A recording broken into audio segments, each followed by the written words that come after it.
1 Samuel, chapitre 1, verset 9 au verset 20. Nous allons parler de la prière, encore une fois aujourd'hui, mais le thème d'aujourd'hui c'est prier pour le but de Dieu. Prier pour le but de Dieu. Prier pour Dieu. Prier pour faire quelque chose pour Dieu. Le texte nous dit ceci. Verset 9. Anne s'éleva après que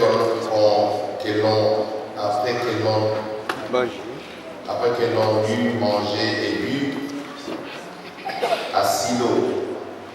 Le sacrificateur Élie était assis sur un siège près de l'un des poteaux du temple de l'Éternel. Et l'amertume dans l'âme, elle pria l'Éternel et versa des pleurs. Elle fit un vœu en disant: Éternel des armées, si tu daignes regarder l'affliction de ta servante, si tu te souviens de moi et n'oublie point ta servante, et si tu donnes à ta servante un enfant mâle, je le consacrerai à l'Éternel pour tous les jours de sa vie, et les rasoirs ne passera point sur sa tête. Comme elle restait longtemps en prière devant l'Éternel, Élie observa sa bouche. Anne parlait dans son cœur et ne faisait que remuer les lèvres, mais on n'entendait point sa voix. Élie pensa qu'elle était ivre, et il lui dit: jusqu'à quand seras-tu la l'ivresse? Fais passer ton vin. Anne répondit: non, mon Seigneur, je suis une femme qui souffre en son cœur, et je n'ai bu ni vin ni boisson enivrante, mais je répandais mon âme devant l'Éternel. Ne prends pas ta servante pour une femme pervertie, car c'est l'excès de ma douleur et de mon chagrin qui m'a fait parler jusqu'à présent. Élie reprit la parole et dit: va en paix, et que le Dieu d'Israël exauce la prière que tu lui as adressée. Elle dit: que ta servante trouve grâce à tes yeux. Et cette femme s'en alla, elle mangea et son visage ne fut plus le même. Ils s'élevèrent de bon matin et après s'être prosternés devant l'Éternel, ils s'en retournèrent et revinrent dans leur maison à Rama.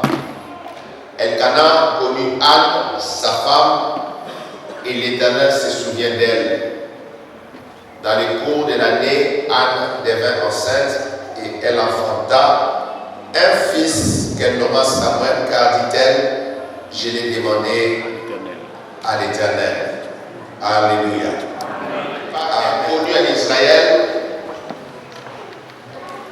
elle n'avait aucune histoire. Mais cette femme est rentrée dans l'histoire de la Bible, des Saintes Écritures.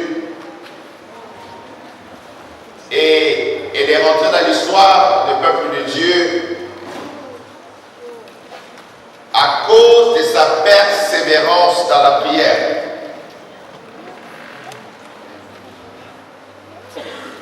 Cette femme était une femme qui était aimée par son mari.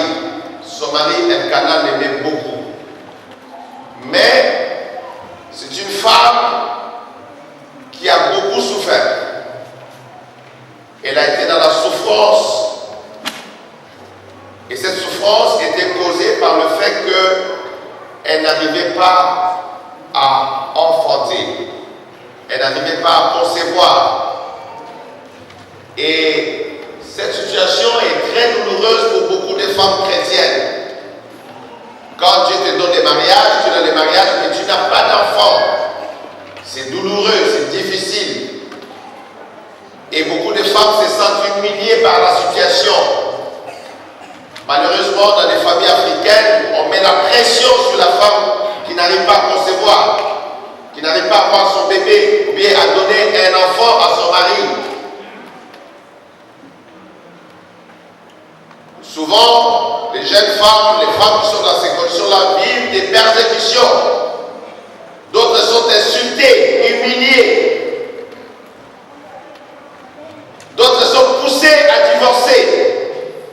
quitter ce mariage-là. On dit au mari, allez, cette soir ne te donne pas l'enfant, tu vas sortir de là. Les parents s'y mêlent, la famille s'y mêle, ça devient très compliqué. Cette femme ici, elle n'est pas la première dans la Bible à avoir un problème de stérilité. Nous savons qu'avant elle, il y a eu Sarah, il y a eu Rebecca, il y a eu Rachel, ainsi de suite. Beaucoup de femmes de la Bible qui ont eu le même problème. Mais Dieu s'est montré fidèle. Parce qu'elle a dit que Dieu n'abandonne jamais ses enfants. Dieu n'abandonne jamais les justes. Quels que soient les problèmes, quels que soient les dons que ça prend, l'Éternel, le Dieu des armées, parce que n'oubliez pas, Anne a invoqué Yahweh Sabaoth. Il a invoqué le Dieu des armées parce qu'il demandait à Dieu d'entrer en guerre dans ce problème ici-là. Et Dieu me donne encore la main. Si Dieu, le combat est fort, il y a Pénina, il y a la moquerie, il y a l'humiliation, il y a la pression de la famille, il y a tous ces problèmes. Elle vivait cette histoire comme par humiliation. Mais ce qu'elle faisait chaque année, elle allait à Silo dans le temple, elle demandait à Dieu, Seigneur, donne-moi l'enfant. Seigneur, bénis-moi. Seigneur, donne-moi l'enfant. Seigneur, bénis-moi. Chaque année qu'elle allait, elle criait à son Dieu d'intervenir dans sa situation, de lui donner un enfant. Mais chaque fois qu'elle allait, la Bible ne nous dit pas combien d'années Anne est passée au temple pour crier à l'Éternel de donner l'enfant. Mais elle criait à Dieu chaque année des sacrifices, chaque année des jeûnes, chaque année des supplications, chaque année des pleurs. Mais rien ne s'est passé. Rien ne s'est passé. Suivez-moi attentivement parce que je vais être très court aujourd'hui. Quand ça atteint l'âme, cette femme priait l'Éternel et versait des larmes. Elle versait des pleurs. Elle pleurait devant son Dieu. Il n'y a rien de mal de pleurer devant Dieu. Même moi, quand je prie seul, il arrive à des moments quand j'ai beaucoup de fardeau dans mon cœur, je peux commencer à pleurer devant Dieu. Les prophètes ont pleuré devant Dieu, c'est dans la Bible. Les prophètes ont pleuré devant Dieu. Et les chrétiens, les apôtres même ont pleuré devant Dieu. Quand tu as un problème, c'est l'arme que tu verses devant Dieu. Pasteur Béatrice a déjà expliqué comment les anges de Dieu viennent récupérer ces larmes pour présenter ça devant le trône de la grâce. En disant, regarde les pleurs de ta fille, regarde les pleurs de ton fils, regarde, l'amertume est dans l'âme, la souffrance est à l'intérieur de l'esprit de la personne. Ce n'est plus une douleur physique, ça devient une douleur de l'esprit à l'intérieur de la personne. Et je vous ai dit il y a quelques dimanches, quand la douleur atteint l'âme, ça devient plus compliqué. Parce que ça peut générer d'autres maladies. Ça peut encore compliquer la situation de ta santé. Quelqu'un dit bon amen. Donne-moi un frère amen. Next verse. Regardez ceci. Elle fit un vœu. Elle a fait quoi? Non. Elle a fait quoi? Elle a fait quoi? Un vœu, c'est un deal, comme on dit en anglais. Comment on dit un deal en français? C'est deal, un accord. Une entente. Hein? On est en train de négocier le Brexit. Hein? Et en anglais, on dit, chez les British, ils disent deal or no deal. Accord ou sans accord, on va partir. Un accord. Et l'accord que Anne va faire, je suis en train de parler à quelqu'un ici, elle va le faire au travers d'un feu. Elle comprend que il faut que j'intègre dans mon cas l'intérêt de Dieu. Que ce que je vais demander à Dieu, que Dieu voit son intérêt dedans. Que ne soit plus mon intérêt à moi. Je parle à quelqu'un comme moi. Alléluia.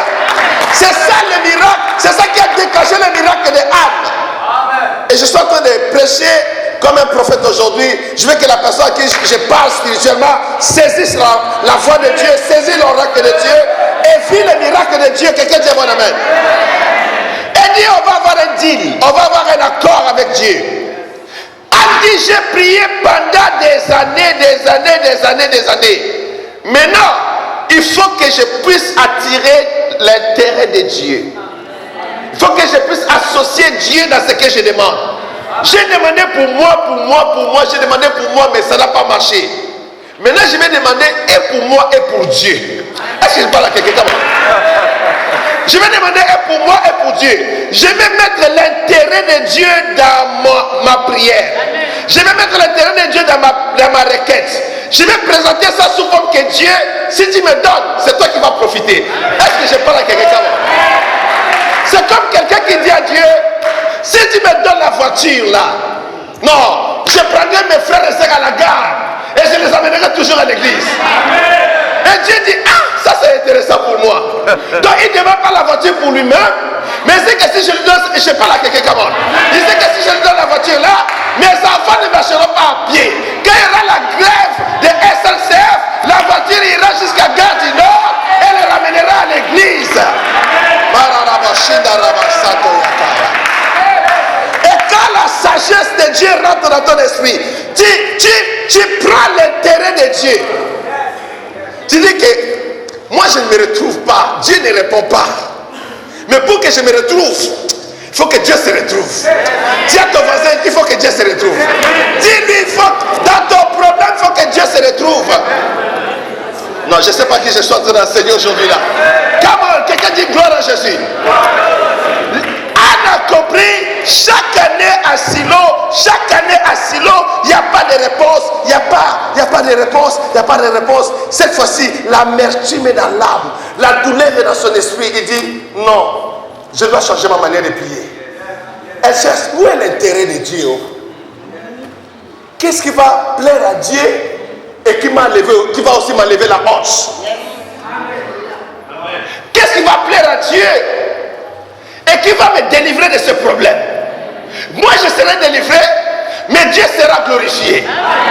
Est-ce que je parle à quelqu'un? Non. Je communique la sagesse à quelqu'un cet après-midi.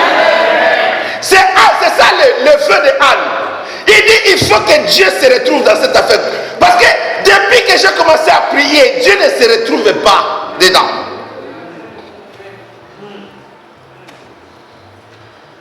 Tu veux acheter une maison. Quel est l'intérêt de Dieu dedans?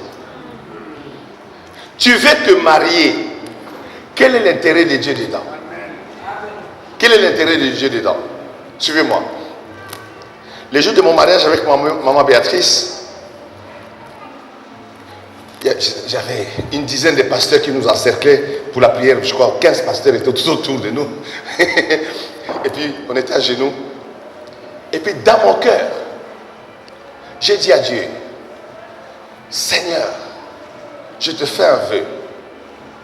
La femme que tu viens me donner, je l'honorerai toute ma vie. Je te servirai avec elle. Et tous les enfants que tu me donneras avec cette femme, je dis Seigneur, tous mes enfants te serviront. Tout enfant que tu me donneras avec cette femme, je demande Seigneur Dieu, que ces enfants puissent te servir. Pendant que je priais, je savais que ma femme n'avait pas de trompe. Parce que dans les fiançailles, il m'avait déjà expliqué que le médecin avait coupé ses deux trompes. Et j'étais là à genoux. Et je priais dans la sagesse. Je me disais, dans ce mariage ici, là, je dois associer Dieu. Je me dis à Dieu que cette femme que tu me donnes, même si elle est jolie comme ça là, on va servir Dieu avec elle. Je vais l'amener à ton service. Elle sera à ton service. J'ai prié comme ça. Elle dit que les enfants que tu vas me donner avec cette femme, ces enfants vont te servir. Je priais comme ça là. Quand tu pries, tu vois que tu es calé. Arrête-toi à un moment donné. Regarde vers le trône de la grâce. Dis, qu'est-ce qui peut plaire à Dieu dans mon affaire là? Qu'est-ce qui peut être la gloire de Dieu dans mon problème là?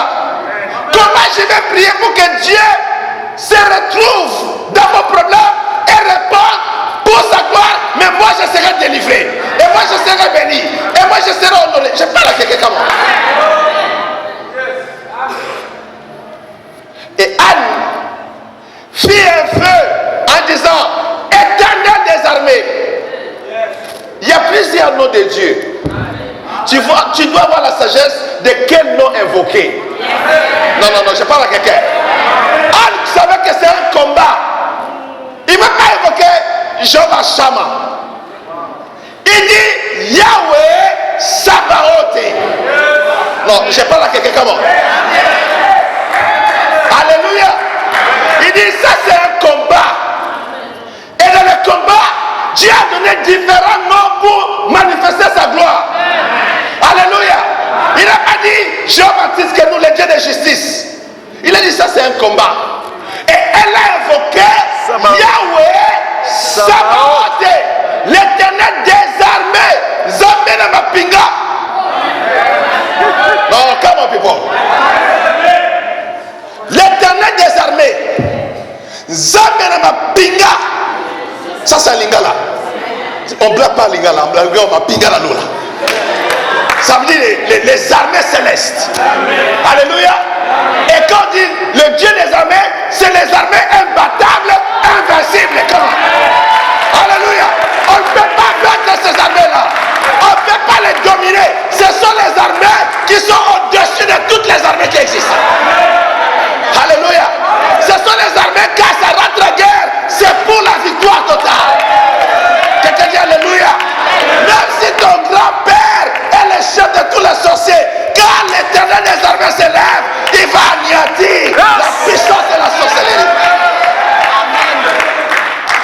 Oh my goodness. Yahweh Sabaoth, le Dieu qui n'échoue jamais, le Dieu invincible. Invincible. Peu importe la durée de ton problème, quand Yahweh Sabaoth s'élève, ton problème sera résolu en un instant. La gloire de Dieu se manifestera parce qu'il est le Dieu tout-puissant. El Shaddai est son saint nom. Quand tu pries, Dieu ne répond pas. Change. Anna, on ne dit pas combien des années tu es allé à Silo. On ne connaît pas le nombre des années. Elle est allée à Silo plusieurs années. Elle pleurait la même prière. Elle dit, cette fois-ci on va faire un deal. On va faire un accord avec Dieu. Je vais faire un vœu. Je vais dire à Dieu, si je me retrouve, toi aussi tu vas te retrouver. Ça c'est le langage de Quinois. C'est en Congo, les gens cherchent à se retrouver. Quand tu as une affaire avec quelqu'un de Kinshasa, il dit, mais je ne me retrouve pas dans ce que tu fais. C'est-à-dire qu'il veut aussi avoir son intérêt dedans. Il va avoir son intérêt. C'est-à-dire que quand tu pries, il y a un moment, il y a une situation qui demande à ce que Dieu trouve son intérêt dans ce que tu fais. Amen. Tu peux dire à Dieu, Seigneur, si tu bénis mon entreprise là, c'est que le pasteur annonce là pour l'achat bâtiment. Moi, je m'occuperai de toutes les installations de courant. Je m'occuperai de mettre les tapis. Je m'occuperai de mettre les peintures. Seigneur, moi, je ferai ceci. Seigneur, je ferai cela. Dieu dit, en bon, tu vas faire ça. Il dit, Seigneur, si tu me bénis, tu vas voir, je vais le faire. Dieu dit, ok, je me retrouve. Dis à ton voisin, Dieu doit se retrouver. Quelqu'un dit Alléluia. Tu dis, Seigneur, si tu bénis mon entreprise, notre église parole de grâce là, les gens ne vont plus pleurer. Les gens ne vont plus pleurer parce que je me lèverai. Voilà comment je vais faire les choses. Voilà comment je vais investir. Je vais embaucher les frères de l'église. Je vais embaucher les sœurs de l'église. Je vais leur donner du travail. Je vais répondre à telle maison. Alléluia. Dieu se retrouve. Dis à ton voisin, Dieu doit se retrouver.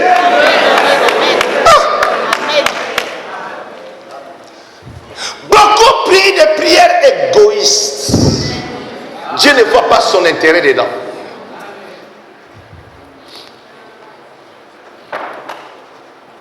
Beaucoup prient des prières qui durent longtemps parce qu'ils ne rentrent pas dans le plan de Dieu. Il ne prie pas dans le plan du Seigneur. Il ne prie pas pour accomplir la volonté de Dieu sur la terre. Il ne prie pas pour investir leur vie à l'avancement du royaume de Dieu. Vous savez, pendant le temps où nous sommes, Dieu, ce qui l'intéresse, c'est son royaume sur la terre. Amen.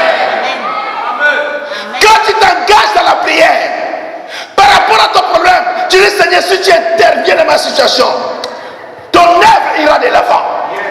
L'église montera. Je gagnerai les âmes. J'irai à l'évangélisation chaque samedi pour les âmes. Dieu dit, mais ça vaut la peine de guérir ce monsieur-là. Le monsieur-là est mal. Il dit, Seigneur, si tu me guéris, je vais l'évangéliser. Dieu écoutera.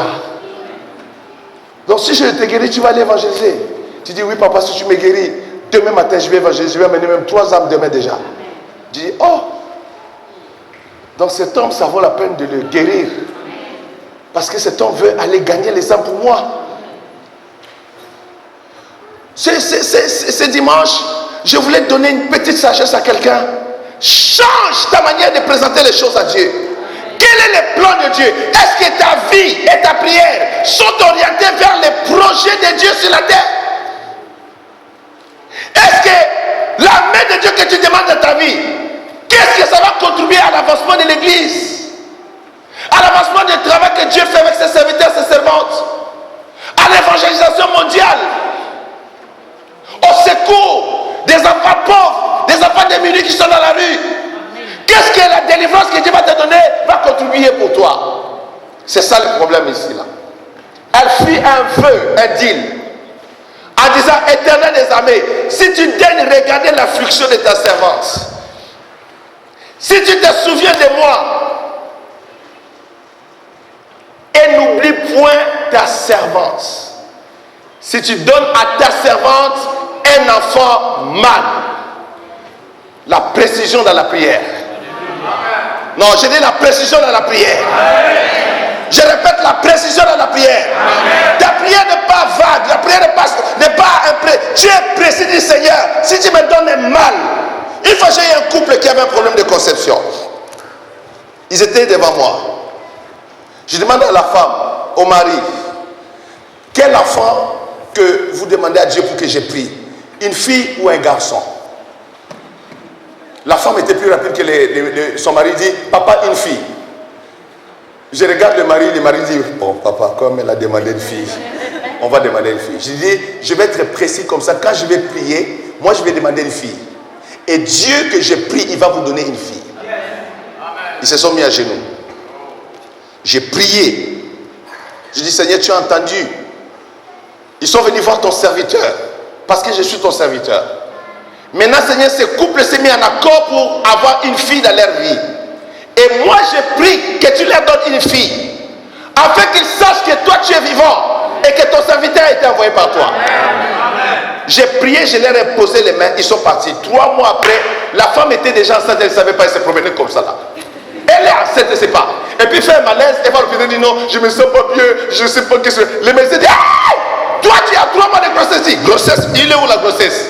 Parce qu'elle n'avait plus l'habitude. Et l'enfant est rentré. Et le bébé Bénédicte est né. Quelques mois plus tard, on a témoigné la gloire de Dieu. Mais j'ai toujours retenu ça. Pourquoi? Ils étaient précis comme Anne. C'est important dans ta foi, quand tu fais un accord avec Dieu. Parce que ça, c'est un accord. Si tu me donnes un enfant mâle, un garçon, pourquoi il demande un enfant mâle, pas une fille? Parce qu'il sait que Dieu, en ce temps-là, c'est les enfants mâles qui l'intéressent. Non seulement ça va être un premier fils pour elle. Elle a dit que tout premier né en Israël sera consacré à l'Éternel. Quelqu'un dit Alléluia. Et Anne, dans sa sagesse, dit, donne-moi un mâle. Comme ça, je le consacrerai à l'Éternel pour tous les jours de sa vie, et le rasoir ne passera pas sur sa tête. Wow. Il faut une sagesse dans la prière. Non, je parle à quelqu'un. J'enseigne à quelqu'un. Il faut une approche différente dans la prière. Quand tu te bats à gauche, tu te bats à droite, tu sens que ça ne va pas. Rentre dans une dimension de faire un accord à Dieu. Alors, suivez-moi ici là. Quand tu fais un accord avec Dieu, tu dois honorer ta part. Quand on fait un vœu à Dieu, tu dis à Dieu par exemple, Seigneur, si tu me bénis avec 10 000 euros, d'abord je vais te donner la dîme, mais après la dîme, Seigneur, voilà ce que je vais faire. Tu es précis. Tu es précis. Comme ça, quand Dieu va honorer sa part du contrat, toi aussi tu dois honorer ta part du contrat. Dites un bon amen. Toi si tu vas honorer, dis Seigneur, si tu me fais cette grâce, que je ne sois pas humilié, que je sors de l'affliction. Si tu daignes regarder l'affliction de ta servante, si tu te souviens de moi, il dit à Jéhovah Sabaoth, remember me.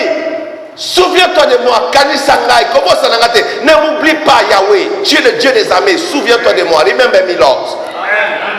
Dis, les gens m'ont tellement dédaigné, les gens m'ont tellement méprisé, je suis rejeté partout, je suis un sujet de causerie des gens dans les deuils, dans les rassemblements, dans les mariages. Les gens parlent de moi, les gens critiquent, les gens m'humilient. Je suis humilié, Seigneur. Dit, regarde mon affliction, souviens-toi de moi, mais délivre-moi. Mais dis, Seigneur, ne me délivre pas n'importe comment. Je veux un accord précis. Cet enfant mâle, je le consacrerai à toi tous les jours de sa vie. C'est-à-dire jusqu'à ce que l'enfant deviendra un vieux papa, un vieux monsieur, dans la vieillesse, avec les cheveux blancs. Il restera consacré à l'Éternel et les rasoirs ne passera point sur sa tête. Amen. Et puis, c'était une période, Dieu cherchait un enfant mâle.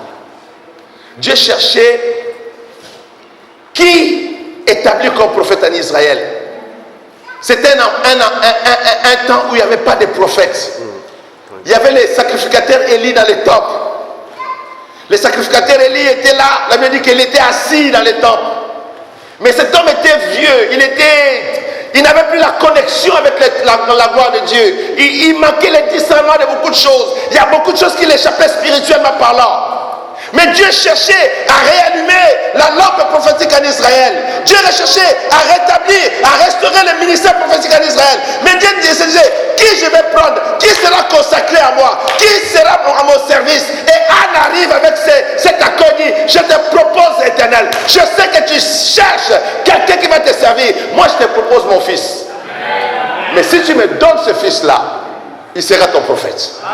Non, je parle à quelqu'un mon public. Alléluia. Amen. Alléluia. Amen. Alléluia. Anne dit, souviens-toi de moi. Remember me. Don't forget me. Ne m'oublie pas. Il dit, Jéhovah Yahweh. Yahweh Sabaoth. Ne m'abandonne pas. L'affliction est grande. L'amertume est dans l'âme. Ne m'oublie pas. Souviens-toi de moi. Si tu donnes à ta servante un enfant mâle, toi tu demandes quoi à Dieu?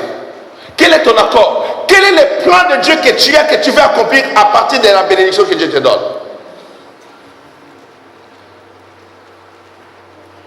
Qu'est-ce que tu peux décider de faire pour Dieu?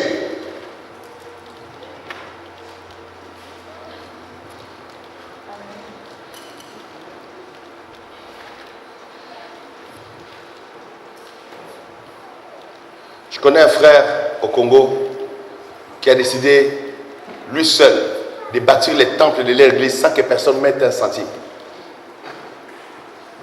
Il avait un projet dans le cœur pour Dieu.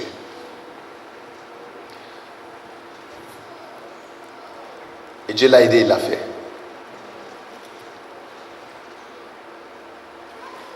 Il y a des gens qui n'ont jamais de projet de Dieu.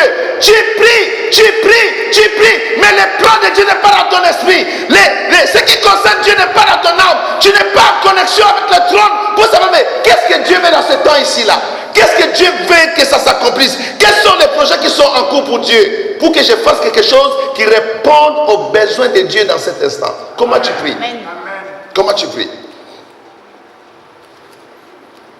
Il y a cette situation dans ma famille, dans ma maison. Je veux la délivrance, je veux le changement. Mais Seigneur, qu'est-ce que je peux faire? Tu réfléchis, qu'est-ce que je peux faire pour Dieu? Anne avait l'inspiration de la grâce. Dieu l'a aidé. Je crois que le Saint-Esprit a aidé cette femme. Priez par rapport aux perspectives divines, à ce que Dieu a dans son plan. Tu dois être un homme, une femme qui peut rentrer dans les secrets de Dieu par le Saint-Esprit et découvrir, ah, le trône de Dieu a besoin de telles choses. Je vais être le canal par lequel Dieu va répondre à ces besoins-là. Quelqu'un dit Alléluia. Quelqu'un dit Alléluia. Je vais être l'instrument par lequel Dieu va se glorifier dans mon temps, dans ma génération, pour que ma famille sorte de l'humiliation. Qu'est-ce que tu planifies pour Dieu? As-tu un projet pour Dieu dans ta prière? Ou tu penses seulement ajouter des super wax à ta femme? Quelle est la connexion que tu peux avoir avec Dieu? Tu dis, Seigneur, je fais un deal avec toi, je fais un accord avec toi. Dans ma prière, je vais t'associer. Je vais rentrer dans le plan de Dieu. Maintenant, je ne prie pas par rapport à mes besoins, mais je t'associe à cela. Ce que toi tu veux, moi aussi je le veux, mais faisons un deal. Si tu me donnes ça, moi je donnerai ça. Quelqu'un dit mon amen. Dans la Bible, beaucoup de gens ont fait ces accords avec Dieu, ont vu la main de Dieu s'accomplir à leur égard. Dieu s'est glorieusement manifesté. Rappelez-vous, il dit, souviens-toi, souviens-toi. Tout à l'heure, maman Jackie disait, Seigneur, souviens-toi de cette soeur, souviens-toi de cette soeur. Et quand elle est arrivée à l'église, elle a vu que Dieu s'est souvenu d'elle. Dieu a écouté sa prière.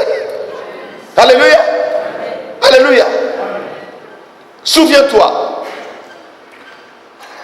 On a donné les témoignages de nos enfants qui sont à Toronto, Élie et Ninette.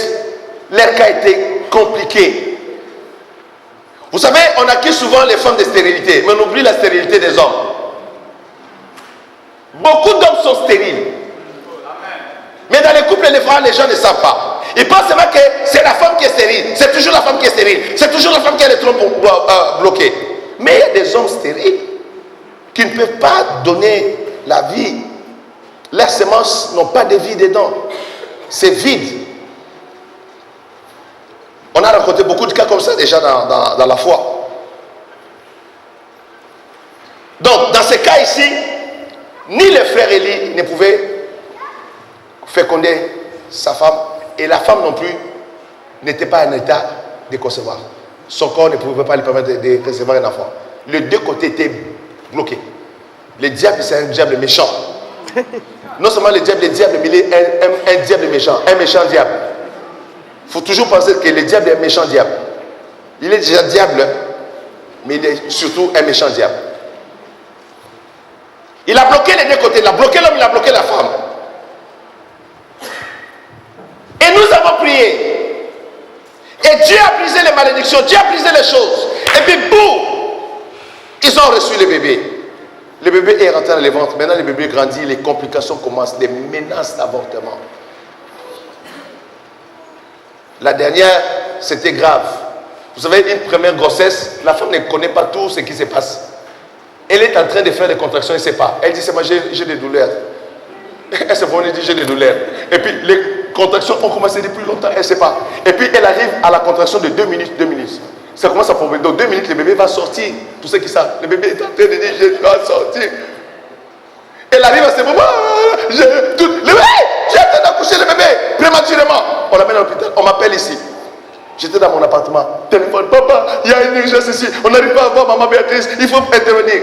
J'ai dit quoi? On m'explique la situation. J'ai mes mains à genoux, j'ai prié avec eux au téléphone sur les champs. Mes amis, Dieu est vivant. Amen. Ce qui est grave, c'est que sur les coups, les contractions s'arrêtent. C'était du tic au tac. J'ai crié à Dieu sur les coups, les contractions s'arrêtent. On gagne cette victoire. 2 jours après, il y a encore complications. Là maintenant, le bébé a dit, cette fois-ci je sors. Alors suivez-moi. Le frère et sa femme ont acheté la grande chaire que nous avons à l'église. Ils ont fait les décors que nous avons derrière l'église. Tu vois de quoi je parle? Tout blanc là qui est derrière l'église. C'est eux qui ont investi tout l'argent, les lumières, ils ont tout fait. Ils ont fait tellement de choses. Ils ont acheté des micros avec leur propre argent. Ils ont fait tellement de choses. Alors, quand maintenant, la dernière menace qui était plus grave que les 2 secondes, 2 minutes de contraction, maman Béatrice va à l'hôtel, il attrape la chair. Il commence à crier à Dieu. Il dit, souviens-toi, si nous prêchons sur cette chair, c'est ces couples-là. Ne les abandonne pas. Maman Béatrice, tiens la chose dans la main. Commence à crier à Dieu en disant, Jéhovah Yahweh, n'abandonne pas ses enfants. Regarde ce qu'ils ont fait dans ta maison. Regarde, souviens-toi, souviens-toi.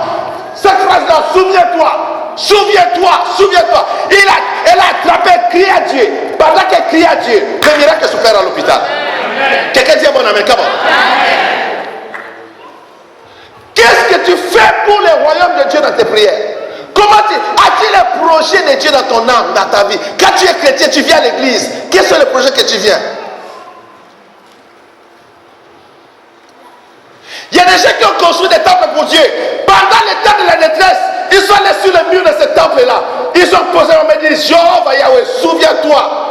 Si cette église, ce bâtiment existe, je suis dedans. Ma sueur est dedans.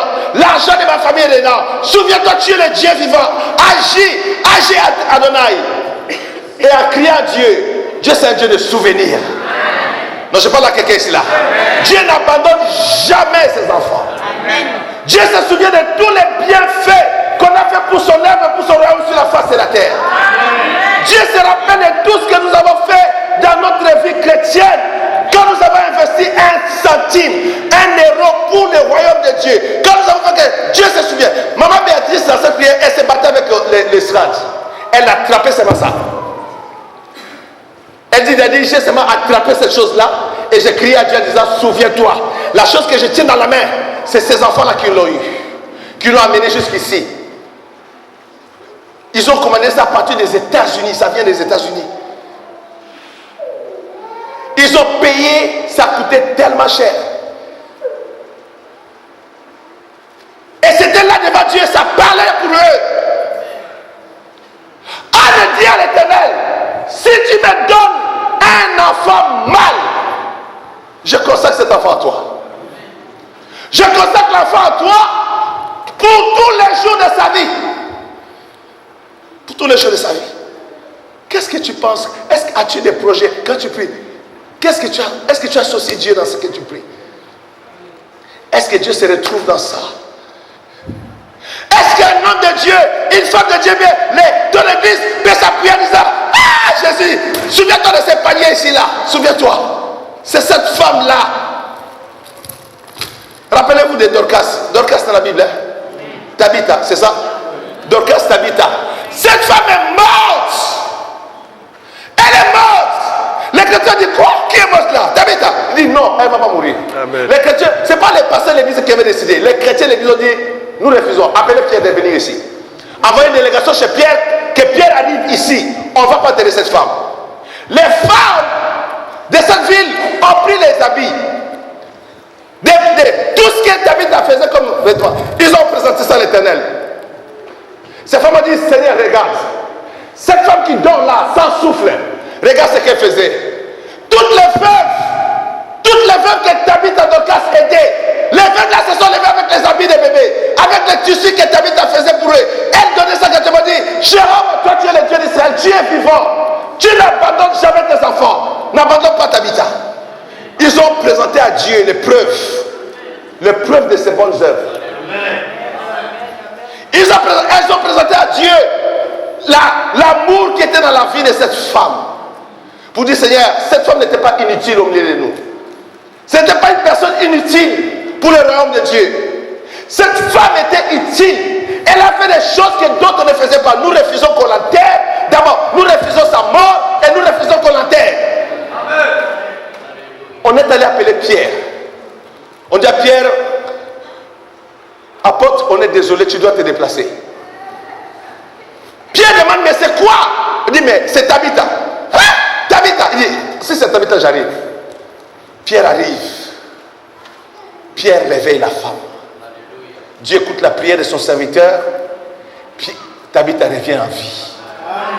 Mais qu'est-ce que les femmes ont fait pour ramener Tabitha en vie? Même Dieu dans le ciel, il regardait les anges et il regardait, ah, les enfants de Dieu ont refusé. Ils ont refusé cette situation-là. Parce qu'ils ont les preuves dans les mains. Ils ont les preuves dans les mains. Que ça faisait contribuer à l'avancement de l'œuvre de Dieu. Ça faisait avancer Dieu. La prière qu'elle faisait, c'était pour nous.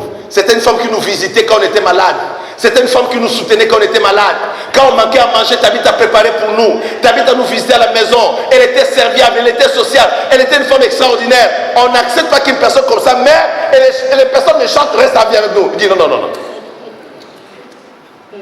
Comment une personne comme ça va mourir alors que les méchants que nous savons sont là? Les preuves de l'amour du royaume, les preuves de l'amour du royaume, les preuves de l'amour du royaume de Dieu. Qu'est-ce que tu peux faire pour le royaume? Dans ta prière, dans ta manière de vivre, dans ton style de vie. Quel est le fardeau que tu as pour le royaume de Dieu, pour l'œuvre du Seigneur? As-tu un fardeau? Pourquoi Anne a été exaucée? Anne a changé, elle a dit, il y a un problème ici en Israël, il manque un prophète. Moi je vais offrir à Dieu un enfant mâle. Si Dieu accepte mon offrande, cet enfant deviendra peut-être son serviteur. Effectivement, Dieu avait besoin d'un homme. Pour réaliser que Dieu avait vraiment besoin de ça, regarde, Samuel était encore un petit garçon. Il ne connaissait même pas la voix de Dieu. Dieu commence à le visiter. Donc Dieu était pressé. Kolanoki, grandis vite toi aussi. Alléluia. C'est comme si Dieu dit, grandis vite Samuel, il y a un problème ici. Comment ça? Il dormait. Samuel, il couche chez son papa Élie. Il dit, papa, tu m'as appelé. Non, je ne t'ai pas appelé. Va te coucher. Il retourne, il dort. Dieu dit, Samuel, il se réveille. Il dit, papa, tu m'as appelé. Dieu dit, mais c'est pas moi. Son papa Élie lui dit, allez, va coucher. Il va, il couche encore. Dieu vient. Samuel. Dieu est pressé. Parce que Dieu attendait ça. Dieu cherchait ça. Dieu voulait ça. Dieu voulait un prophète consacré à lui. Troisième fois. Samuel, ignorant. C'est un bébé. J'ai dit, éternel, c'est un bébé. Dieu dit, non, je suis pressé. J'ai besoin de lui. Anne m'a donné ça rapidement. Moi aussi, j'ai donné Anne rapidement parce que j'avais un besoin. Il est encore petit.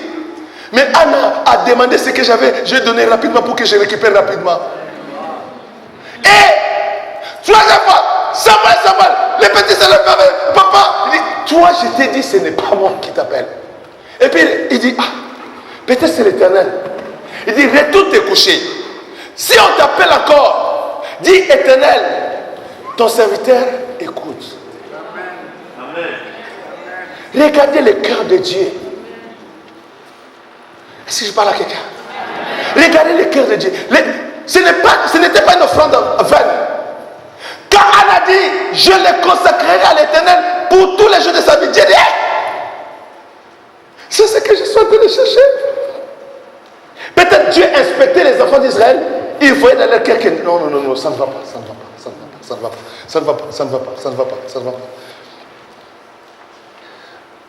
Une fois, j'avais un de mes jeunes frères, je pensais à ça hier la nuit.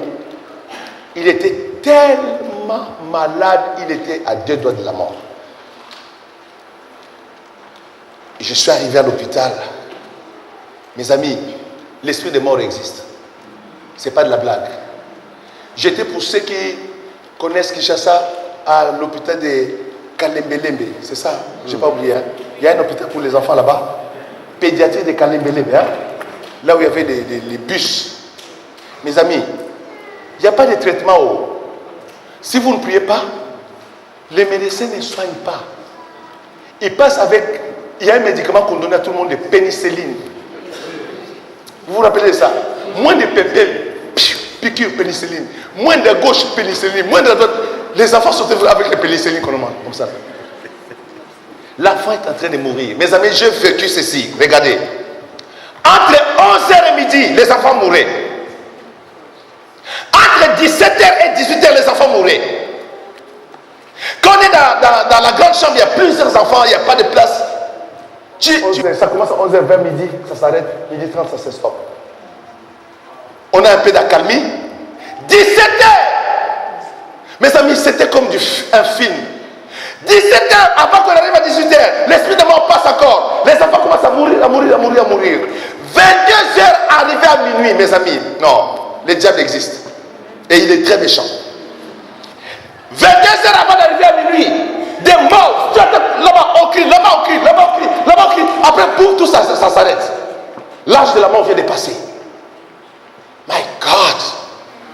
5h du matin, avant qu'on arrive à 6h37. Mes amis, j'ai vécu ça.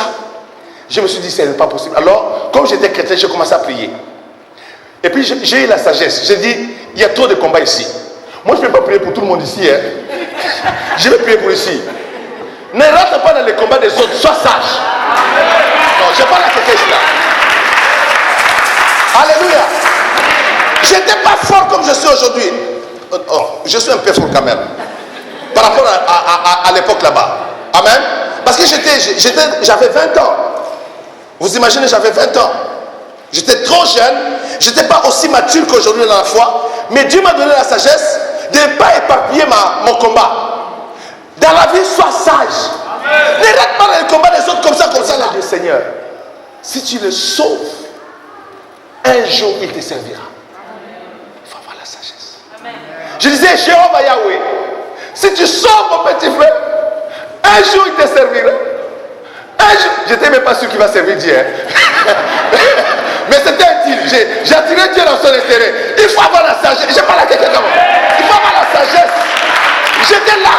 J'ai commencé à prier comme ça. Mes amis. Et puis, paf, le médecin dit, pour vous, vous pouvez sortir. Je dis merci. On a pris notre enfant, on est parti. Dieu nous a sauvés. Amen. Et hier, bizarrement, j'ai pensé, les petits là, je dois les rappeler qu'il est sauvé pour servir Jésus. Hein. Ce n'est pas de la blague, il faut que je les rappelle. Quelles sont les preuves? Quelles sont les preuves? Qu'est-ce que tu peux faire? Qu'est-ce qui est dans ton cœur que tu peux faire pour déclencher ton miracle? Mes amis, ici, Anne a déclenché son miracle. Elle venait prier chaque année. Elle venait prier chaque année. Elle venait prier chaque année. Mais ça ne marchait pas. Elle a compris, il n'y a pas d'intérêt de Dieu comme je prie là. Dieu ne se retrouve pas. Et puis vous voyez comment Dieu a été pressé d'utiliser Samuel. Vous sentez que ce qu'Anne a offert était vraiment les besoins de Dieu. Discerne quel est le besoin de Dieu par rapport à ton problème. Regarde d'abord quel est le besoin de Dieu dans mon entourage. Dans la vie de cette servante de Dieu, quel est le besoin de Dieu? Je vous enseigne souvent ici que quand vous voulez bénir un serviteur, une servante, ne pensez pas seulement à moi. Il faut me bénir, mais il y a d'autres serviteurs, servantes à l'église. Regarde là où il y a les besoins de Dieu. Regarde là où Dieu voit qu'ici il y a un problème. Il faut que ça soit résolu. Quand tu attends, on fait une annonce ici. L'église a besoin de micro. Dis, il y a un besoin de Dieu ici. Seigneur, tu ne peux pas me faire grâce dans ces problèmes si j'achète le micro. Amen. Il y a tout le temps la grève en France. Seigneur, si j'achète un bus pour l'église Parole de Grâce pour transporter des enfants, est-ce que tu me laisseras dans cette humiliation? Seigneur, je te fais une proposition. Moi, j'achète le bus, mais donne-moi mon bébé. Moi, j'achète le bus, mais donne-moi mon entreprise. Moi, j'achète le bus, mais délivre-moi de ce problème. Amen. Regarde, sois sage. Est-ce que j'enseigne à quelqu'un? Regarde là où est le cœur de Dieu. Regarde là où est le besoin de Dieu. Seigneur, je n'arrive pas à me marier. Je n'arrive pas à me marier, Seigneur. J'ai déjà coupé les liens de malédiction de célibat, ça ne part pas. J'ai avalé le sang, ça ne passe pas. J'ai dormi par terre, ça ne passe pas. J'ai eu l'impression de main, ça ne passe pas. Seigneur, je fais quoi? Le mariage ne vient pas. Regarde là où il y a les besoins de Dieu. Change. Si tu as essayé ça, ça n'a pas marché. Tu as essayé ça, ça n'a pas marché. Comme maman Béatrice a enseigné sur boire le sang de Jésus, il y a une fille qui m'a étonné, qui m'a fait rire à Londres. Il dit, papa, je vais de boire 1 tonne de litres de sang. J'ai dit, toi, il n'y a rien à faire avec toi. J'ai dit, ce sont des choses spirituelles réelles. Ne joue pas avec ça. Si tu prends ça à la blague, Dieu n'agira pas. Mais si tu es sérieux dans ce que Dieu dit, tu vas vivre la main de Dieu. Regarde. C'est pourquoi l'apôtre Paul dit dans Éphésiens, chapitre 5, il dit, au chapitre 6, pardon, il dit, faites toutes sortes de prières. Toutes sortes de... Dans toutes sortes de prières, il y a la prière de vœux. où tu engages l'intérêt de Dieu dans ta prière. Il y a la prière de vœux où tu engages Dieu dans ton problème pour que la délivrance soit déclenchée, le miracle soit déclenché, le processus de la gloire de Dieu soit manifesté pour que Dieu se retrouve et tu te retrouves. Shalom, shalom. Je m'arrête là.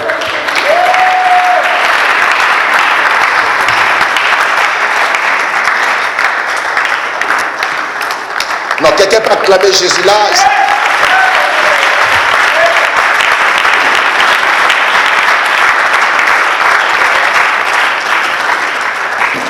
Lève-nous, on va prier comme ça, on va aller à la maison.